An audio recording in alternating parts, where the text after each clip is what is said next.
শুভ সকাল বন্ধুরা। কোচবিহার জেলার ছোট্ট একটা গ্রাম থেকে আমি কৃষ্ণা আমার ব্লগ চ্যানেলে তোমাদেরকে জানাই অনেক অনেক স্বাগত আর আমার ভালোবাসা।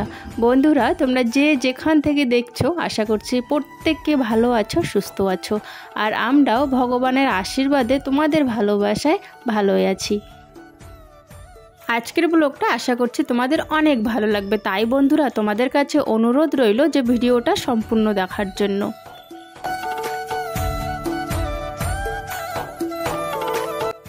বিছানা চাদরটা পাল্টিয়ে নিলাম, বিছানা চাদরটা পাল্টিয়ে রান্নাঘরে চলে আসলাম আলুগুলো কাটার জন্য। এই আলুগুলো ওই আলু যে ক্ষেতের থেকে টুকিয়ে আনা হয়েছিল সেই আলুগুলো, একটু করে সাইডগুলো কীরকম তো সেই জন্য আর কি এই আলুগুলো আমরা ভাজা খাই। তো যেদিনে আলু ভাজা করি তো সেই আলুগুলো কিন্তু কাটি আমি। তো বসে পড়েছি আলু নিয়ে, আলু ভাজা করব তাই আলুগুলো কাটছি, সাথে এখন কিন্তু তরকারিটাও কেটে নেব। ঘরে কিছু না থাকাতে যা আছে তাই সব মিলিয়ে একটা তরকারি করব। এই বেগুন দুটো যে দেখছো বেশ 3-4টে আর কি বেগুন আনা হয়েছিল দুদিন আগে, কিন্তু তো একটা নাকি দুটো খাওয়া হয়েছে আর বাকি দুটো পড়ে আছে, তাই একটু দেখো শুকিয়েও যাচ্ছে বেগুনগুলো। তাই ভাবছি যে কটা জিনিস আছে সেই কটা জিনিস মিলিয়ে একটা তরকারি করি। তো আজকে কিন্তু আমি চুলায় রান্না করছি না, আজকে হচ্ছে আমি গ্যাসে রান্নাটা করে নিচ্ছি। যেহেতু আজকে ওর বাবাও নেই বাড়িতে, আমরাই খাবো, সেই জন্য গ্যাসে একটু অল্প রান্না করে নিচ্ছি।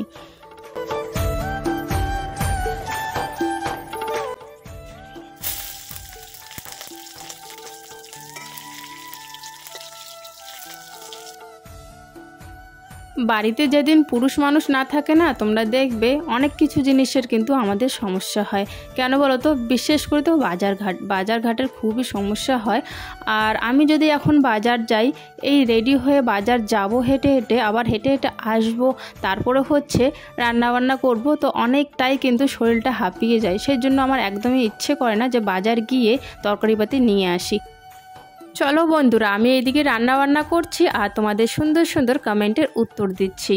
রুকসানা বলেছো লাভ ইউ প্রীতি বেটা, আমি তোমার ব্লগ সবসময় দেখি, খুব ভালো লাগে। থ্যাংক ইউ সো মাচ গো।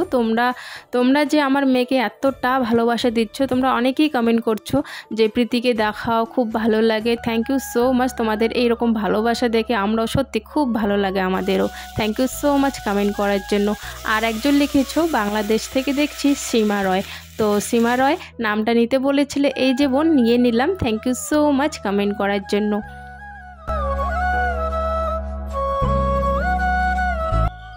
রান্না আমার হয়ে গেছে, আলু ভাজা করেছি, এখানে যা ছিল আর কি সব মিলিয়ে একটা তরকারি করেছি, এগুলো দিয়ে আজকে খাওয়া দাওয়া হবে। আর তারপরে হচ্ছে গ্যাসটা একটু পরিষ্কার করে নিচ্ছি, আর গ্যাসের কাপড়গুলো আজকে ধুয়ে দেব। আর হচ্ছে গ্যাস যে কি বলে ওটাকে, যে সরালাম আর কি মাত্র গ্যাসের উপর থেকে, তো সেগুলো কিন্তু আজকে মাজবো আর কি। প্রত্যেক দিন তো মাজা হয় না, তবে যেদিন করে খুব বেশি নোংরা হয় সেদিন করে আর কি মাজি। আজকে আমার কিন্তু ল্যাপা মোছা আছে, আজকে অনেক কাজ আছে সত্যি, তাই জন্য আমি রান্নাবান্নাটা আগের থেকে করে রাখলাম। কেন বলো তো? প্রীতি তো প্রাইভেট পড়ছে, একটু পরে খিদে পেয়ে যাবে ওদের, তো সেই জন্যে ভাবছি যে না, আর আমি যদি একবার লেপতে বসি তাহলে তো এখানে লেপবো ওইখানে লেপবো, মানে একটার পর একটা ল্যাপার কাজ কিন্তু বাড়তেই থাকে। যেমন ভাবি যে আজকে শুধু এটা লেপবো ওটা লেপবো না, তো একবার যদি লেপতে বসি তাহলে কিন্তু মনে হয় যে সব জায়গায় আর কি লেপি দেই। তো সেই করতে করতে অনেকটাই দেরি হবে আমি জানি, তাই জন্য রান্নাবান্নাটা আগে করে নিলাম।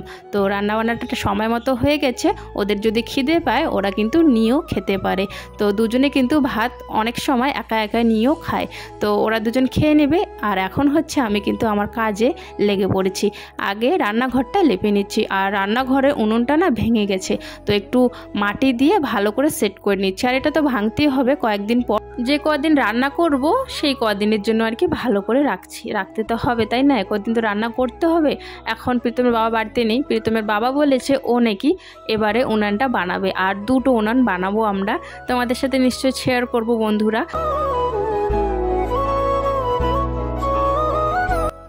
আর হ্যাঁ বন্ধুরা, তোমরা যারা এখনও আমার ব্লগে আছো তাদেরকে অসংখ্য অসংখ্য ধন্যবাদ বন্ধুরা, আমাকে সাপোর্ট করার জন্য, আমার পাশে থাকার জন্য। এইভাবেই আমাকে সাপোর্ট করো বন্ধুরা, আর কিচ্ছু চাইবো না তোমাদের কাছে। ভগবানের কাছে প্রার্থনা করি তোমরা প্রত্যেককেই ভালো থাকো, সুস্থ থাকো।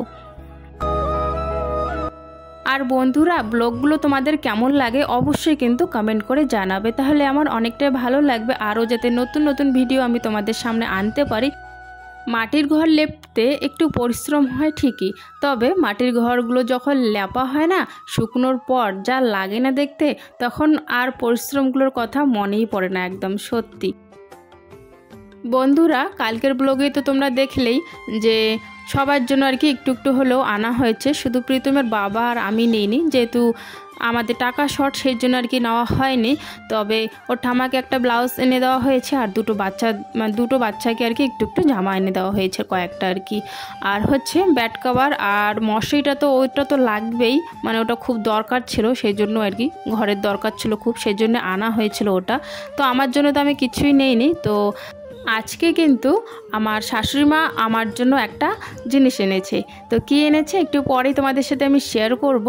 আর বাচ্চাদেরকেও আবার দিয়েছে আর কি, বাচ্চাদেরও আবার হয়ে গেছে, যেহেতু সবার হয়েছে আমি নেইনি সেই জন্য আর কি দিয়েছে। তবে প্রীতমের বাবার জন্য আনা হয়নি কেন বলো তো, আমাদের তো এরকমই, আমাদের গরিব মানুষের প্রত্যেকটা দিন কাজে যেতেই হয়, তাই না? তো এই সময়টা করে ও বাড়িতে থাকে না, পুজোর সময়ও বাড়িতে থাকে না, মানে যখন আর কি একটু আর কি ওর বাড়িতে থাকা আর কি দরকার সেই দিনগুলো আর কি, সেই দিনগুলো কিন্তু ও বাড়িতে থাকে না। তো ও কাজ করে, তো কাজের ওখানে নতুন পোশাকও পরতে চায় না। নতুন পোশাক পরলে যেহেতু উনানের সামনে থাকে না ও, তো প্রচণ্ড ওর কিন্তু গরম লাগে, তো নতুন পোশাক পরলে আরও বেশি গরম লাগবে, সেই জন্য ওকে নিতেও বললো, ও কিন্তু নিতে চায় না। তো ওর জন্য সেই জন্য আনা হয়নি। ও বলেছে আমার যখন লাগবে আমি পরে নিয়ে নেবো, এখন লাগবে না, সেই জন্য আর কি ওর জন্যে আনা হয়নি। তবে আরও একবার আর কি প্রীতমের হয়ে গেল, প্রীতির হয়ে গেল, আর আমার জন্য কিন্তু নিয়ে এসছে শাশুড়ি মা, তোমাদের সাথে শেয়ার করব একটু পরে।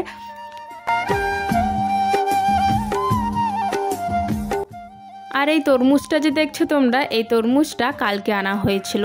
তো কালকে তো সন্ধ্যা হয়ে গেছিলো আস্তে আস্তে, তাই এটা খাওয়া হয়নি। তো সকালে উঠেই প্রীতম আর প্রীতি শুরু করে দিয়েছে, মা তরমুজটা কখন খাবো, আমরা কখন খাবো। তাই আমি কাজবাজ সেরে চান করে ওদেরকে কেটে দিচ্ছি এটা, আর ওদেরকেও দিচ্ছি, সাথে কিন্তু আমরাও একটু একটু করে খেয়ে নেব।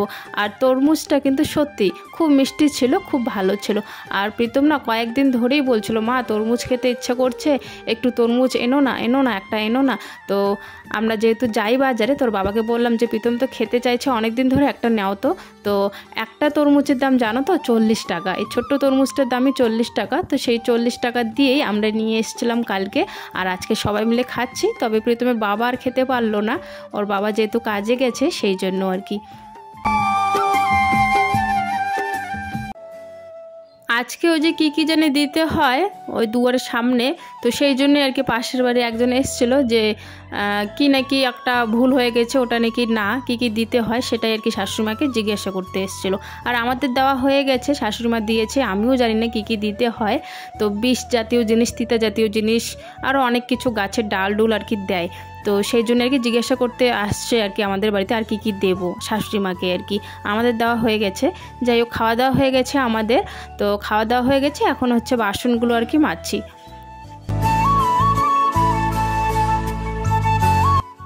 আজকে কিন্তু অনেকের অনেক রকম নিয়ম, অনেকেরই আর কি বেশিরভাগে সবারই তিতা খেতে হয় শুনেছি, তিতা খেতে হয়, আবার কয়েকজনে 7 রকমের তরকারি করে। তো আমাদের তো কিছুই হলো না। তবে হ্যাঁ, আমাদের আর কি রাজবংশের মধ্যে আমি আগে যখন বাড়িতে ছিলাম, ঠাম্মা এরা বানাতো ওই যে কি বলে আটকলাই বলে, তো চাল ভাজা করে, আর হচ্ছে তোমার আম কেটে দেয়, আরও অনেক কিছু দিয়ে আটকলাই যেটাকে বলে সেটা আর কি করতো। তো আমরা আগে খেতাম। তো এখানে তো এসব কেউ করেই না, আর আমিও ঠিক জানি না যে কী দিতে হয় ওখানে, শাশুড়িমাও করে না। তো সেই জন্য আর কি আমাদের আর কি ওই জিনিসটা খাওয়াই হলো না। আর অনেকে আছে যে তিতা আনে আর কি, তিতা খায়। তবে তিতা বলতে একটাই তিতা করলা ছিল, যে সেই তিতা করলাটা দিয়েছি, যেহেতু খেতে হয় নিয়ম মতো, সেই জন্য একটা তিতা করলা ছিল, একটা তিতা করলাই সবাই মিলে খেয়েছি।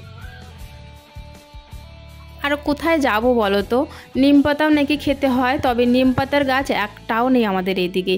তো বাজার তো যাওয়া সম্ভব না, এখন বাজার যাব, আর প্রচুর আমার আজকে কাজ। তো বাজার করে আসা, তারপরে হচ্ছে বাড়ির কাজ করা, রান্না বান্না করা অনেকটাই চাপের হয়ে যায়, সেই জন্য আর বাজার কিন্তু আমি যাই নাই।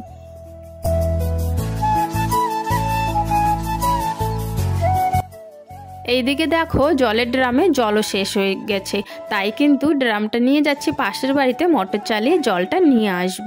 আমাদের কলের জল একদম খারাপ, এক ফোঁটাও মুখে দেওয়া যায় না এরকম, তাই জন্য মোটরের জল পাশের বাড়ি থেকে নিয়ে আসি।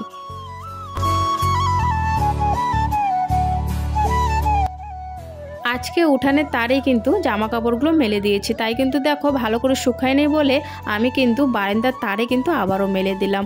আর এখন হচ্ছে এই কয়েকটা জিনিস ব্রেঞ্চে ছিল, ব্রেঞ্চে কেউ আসে যাতে বসতে পারে সেই জন্য ব্রেঞ্চটা একদম ফাঁকা করে দিলাম। সবসময় ব্রেঞ্চটা ফাঁকাই রাখি, তবে বাচ্চারা কোনো সময় আর কি এটা ওটা রেখে দেয়। তো যাই হোক, এখন তোমাদের সাথে আমি শেয়ার করছি যে শাশুড়িমা কি এনেছে আমাদের জন্য। দেখো এটা হচ্ছে প্রীতির জন্য জুতো এনেছে। কেন বলতো, ওর না গরমকালে পরার জন্য জুতো নেই, স্কুলও অনেক সময় যায়, তো অনেক সময় বেল লাগানো জুতো পরেই কিন্তু স্কুল যেতে পারে, সেই জন্য ও বলেছিল আমার বেল দেওয়া আর কি, যাতে গরমে পরতে পারে সেরকম জুতো লাগবে। তো ওর জন্য ওই জুতোগুলো আনা হয়েছে। আর প্রীতমের জন্য তো আমরা প্যান্ট আর হচ্ছে একটা টি শার্ট এনেছি, সেই জন্য কিন্তু ওর ঠাম্মা ওর জন্য দুটো স্যান্ডো গেঞ্জি এনেছে আর কি। স্যান্ডো গেঞ্জি যেহেতু আনা হয়নি সেই জন্য। আর আমার জন্য দেখো এই নাইটিটা আনা হয়েছে। নাইটিটা কিন্তু খুব সুন্দর, খুব সুন্দর, কাপড়টাও কিন্তু একদম সফট, সত্যি খুব পছন্দ হয়েছে আমার, খুবই ভালো লাগছে আমার। আর এখন হচ্ছে দেখো এখানে প্রীতি তোমাদেরকে জুতোগুলো পরিয়ে দেখাবে, বলছিল যে মা আমি জুতোগুলো পরবো, তুমি দেখাও, ভিডিও করো, আমি পরে দেখাবো, দেখি একটু হেঁটেও দেখি যে কীরকম লাগছে।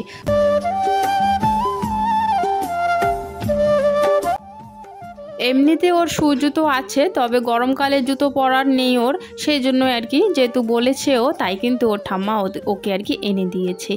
আমরা তো আর হাইফাই জিনিস নিতে পারি না বেশি দামের, তো যেরকম টাকা সেই রকম টাকার কিন্তু আমরা জিনিস নিয়ে থাকি।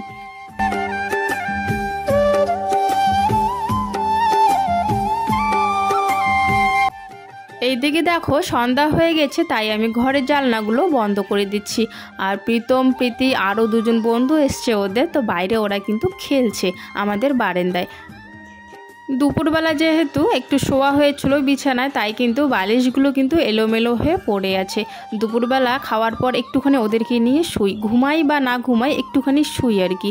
কারণ হচ্ছে ওদেরকে নিয়ে যদি আমি না শুই তাহলে ওরা বাইরে খেলতেই থাকে, ভালো লাগে না, তাই না? দিন দুপুরে বাইরে যাওয়া একদমই আমার পছন্দ না, খুব জোর করে আটকে কিন্তু রাখি, তবে থাকতে চায় না, জোর করে কিন্তু রাখি ওইভাবেই। তো যাই হোক বন্ধুরা, আজকের ব্লগটা এখানে শেষ করছি, দেখা হচ্ছে আগামীকাল নতুন একটা ব্লগের সাথে।